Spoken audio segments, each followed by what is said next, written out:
The next clause in the Lord's Prayer is on earth as it is in heaven, which links, of course, to the last week's clause, your will be done on earth as it is in heaven. And both heaven and earth are, of course, places that God has created and where God rules, but there's an assumption being made that God's will is perfectly being obeyed in heaven, whereas on earth there is resistance, there are challenges to that will being done. And we have the choice. We can live with our eye either on the one or on the other, with our eye on heaven or on earth. So what does it mean to live on earth, but to seek God's will being done as that will is done in heaven? A couple of verses from Matthew's Gospel, hopefully to help us understand that, and then a verse from Romans. This is from Matthew 22, verse 36, where Jesus is being asked the question, which is the great commandment in the law?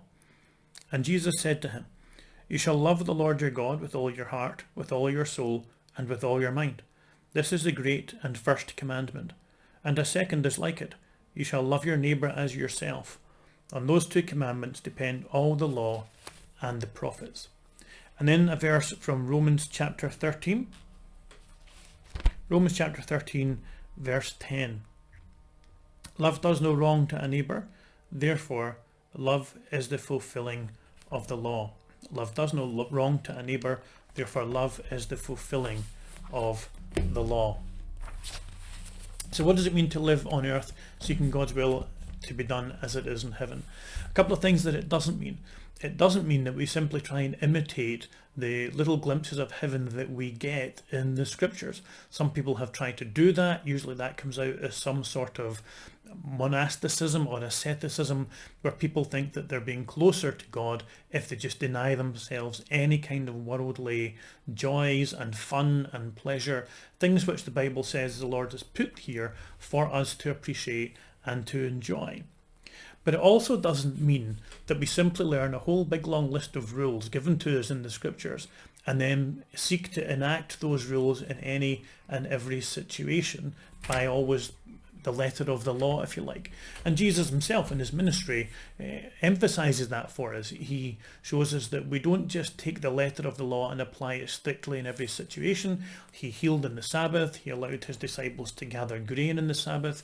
He endorses David in the Old Testament, where David breaks one of the commandments, one of the temple rules, without any sense of judgment coming upon him. So what does it mean then? Well, those verses from Matthew and then when Paul echoes in Romans show that the law is fulfilled by love. Jesus says, love to God and love to one another. These things are the fulfillment of the law. And Paul, as I say, echoes that again in Romans chapter 13, verse 10. So what Jesus is saying there is that for God's will to be done, we take what we find in the scriptures, these laws and the prophets, the Old Testament, which seek to express the character and communicate the character of God, and we internalize them. It's a heart change thing. What God is looking for in his people and for us to do his will is obedient hearts, obedience in the heart.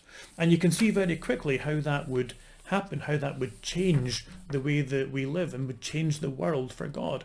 So if we just restrict ourselves to thinking about a couple of the 10 commandments just now, just because of the time, for example, if you love God, the commandment, you shall have no other gods before me, would be common sense. It wouldn't be difficult to remind somebody. You wouldn't have to remind somebody that they needed to do that. Do not take the name of the Lord in vain. You wouldn't dream of taking the Lord's name in vain if you loved the Lord. Remember the Sabbath and keep it holy. It would be a delight, if God is the object of your love, to spend time one day a week where you focus on the things of God. If it comes to one another, the commandment to honour your mother and father would be common sense, and it would be sort of ridiculous to try and tell somebody thou shalt not kill or do not kill. It tells us that God values life. If we love God and we love one another, we will naturally value life, so you don't have to tell people not to kill. It would be the same with stealing. How would you steal from somebody if you love them with the love that Christ has shown to us?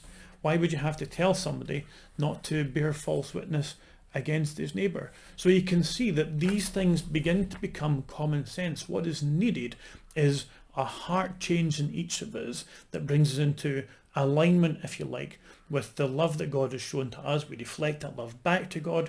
We deflect it to those around about us. We love God. We love our neighbour. And we will find that we are just naturally fulfilling the law of Christ and the law that we find in the scriptures. So when I pray to God, thy will be done, or your will be done on earth as it is in heaven, before I lay out in my prayers the various alternatives and then say to God, what do you want me to decide? Which route do you want me to go down between these alternatives? What I have to ask is, am I willing in my heart to go down whichever route that love takes me? So when we pray, your will be done, have I got in my heart the willingness to say yes when God tells me what he wants me to do? Because love can cost. But if we want to see the will of God being done, that is the sacrifice that we must be willing to make. And the more we love God, it is, I believe, the sacrifice that we will delight to make.